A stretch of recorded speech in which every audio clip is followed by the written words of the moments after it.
त्योहार का मौसम हो या घर में शादी ब्याह, चीनी की खपत अचानक कई गुना बढ़ जाती है। अक्सर लोग बाजार में बढ़ती कीमतों से बचने के लिए या फिर सहूलियत के लिए एक साथ 1 से 2 बोरी या 50 से 100 किलो के आसपास चीनी खरीद लेते हैं। आप में से बहुत सारे लोग ऐसा करते होंगे। लेकिन क्या आपने कभी सोचा कि इतनी बड़ी मात्रा में राशन जमा करना कहीं कानूनी जुर्म तो आप नहीं कर रहे हैं? क्या आपको ये गिरफ्तार करवा सकता है? क्या पुलिस या फूड इंस्पेक्टर आपके घर छापा मार सकते हैं अगर उन्हें पता चल जाए?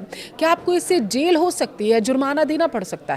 आज की वीडियो में हम भारत की एसेंशियल कमोडिटीज एक्ट यानी आवश्यक वस्तु अधिनियम 1955 क्या कहता है, चीनी से जुड़े तमाम नियम क्या हैं, आसान भाषा में आपको समझाएंगे। वीडियो बेहद काम का है, जागरूक करने वाला है, इसलिए लास्ट तक ज़रूर देखिएगा। नमस्कार, आपके साथ मैं पल्लवी रविंद्र सिंह।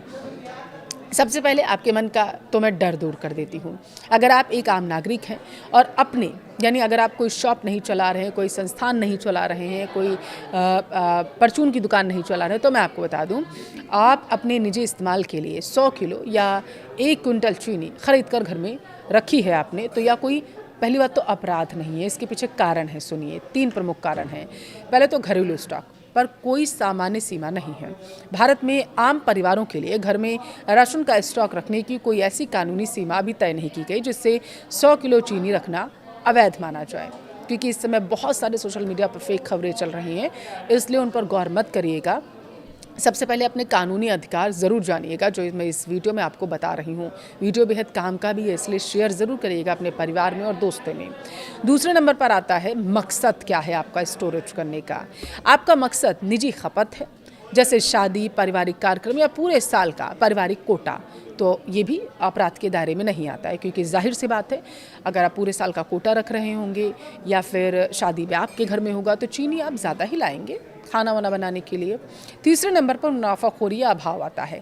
आप इसे बाजार में महंगे दामों पर दोबारा बेचने के लिए जमा तो नहीं कर रहे हैं, इसलिए 100 किलो चीनी घर पर रखने से ना तो कोई जुर्माना लगेगा और ना ही गिरफ्तारी होगी।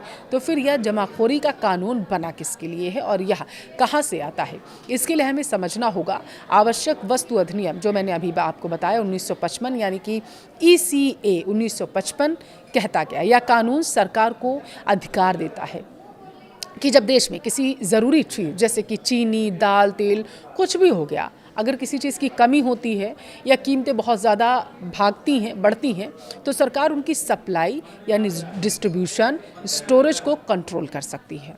सरकार ऐसा इसलिए करती है ताकि बाज़ार में बनावटी कमी ना पैदा हो सके, कालाबाजारी, मुनाफाखोरी रोकी जा सके, आम जनता को सही दाम पर ज़रूरी चीज़ें मिलती रहें।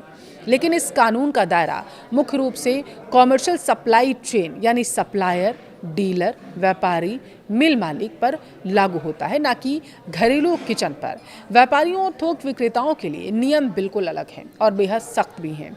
जब कोई व्यापारी चीनी का कारोबार करता है तो सरकार समय समय पर स्टॉक लिमिट तय कर सकती है। परिस्थितियों के आधार पर एक डीलर के लिए अधिकतम स्टॉक लगभग 4000 क्विंटल तक है। व्यापारियों को न केवल सीमा में स्टॉक रखना होता है, बल्कि तय समय के भीतर उसे बाजार में बेचना भी होता है। अगर कोई व्यापारी तय सीमा से ज़्यादा माल रोकता है, स्टॉक करके रखता है, तो इसे कानून जमाखोरी की श्रेणी में रख देता है। इसके तहत स्टॉक जब्त हो सकता है, लाइसेंस भी रद्द हो सकता है। आपने देखा होगा जहाँ पर भंडारण होता है, जैसे राशन की दुकानें हो गई, परचून की दुकानें हो गई, वहाँ पर समय समय पर जाँच भी होती रहती है कि आप पूरा राशन जो आया है लोगों तक पहुंच रहा है या नहीं, कहीं स्टॉक करके तो नहीं रखा जा रहा, ताकि इसे बाज़ार में ऊंचे दामों पर बाद में दूसरे बैकडोर से बेचा जा सके। जेल तक का सज़ा इसमें है, हो सकती है, आपको पता है। और अब आपको मैं बताऊंगी, उन लोगों की बातें करूंगी जो ना तो आम परिवार हैं, ना ही चीनी के डीलर हैं, जैसे मिठाई वाले हो गए, बेकरी, होटल हो गए, फूड प्रोसेसिंग कंपनियां होंगी।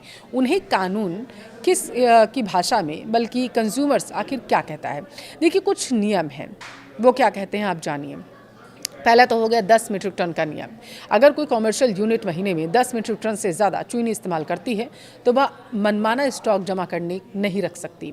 दूसरा नियम है 15 दिन की खपत सीमा।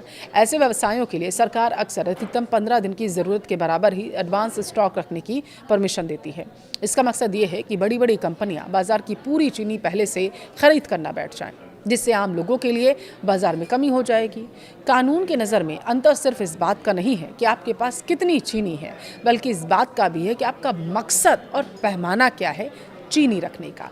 अगर कोई व्यक्ति बिना व्यापारिक लाइसेंस के अपने घर के तहखाने में 100 क्विंटल चीनी भरकर बैठ जाए, बाद में उसे ब्लैक में बेचे, तो वह अपराध के दायरे में आएगा। तो पूरा मामला बिल्कुल साफ है, मुझे लगता है आपको समझ में आ गया होगा। अगर आपके घर में शादी है, बड़ा फंक्शन है, आपने महीने या साल भर की बचत के लिए 100 किलो चीनी खरीद ली है, तो आपको किसी कानूनी कार्रवाई या पुलिस से डरने की बिल्कुल ज़रूरत नहीं है। बस एक बात का ध्यान रखिए, खरीदते समय पक्का बिल ज़रूर लें, ताकि स्रोत का लेकर कोई संशय ना रहे, ज़रूरत पड़ने पर आप उसे दिखा भी सकें।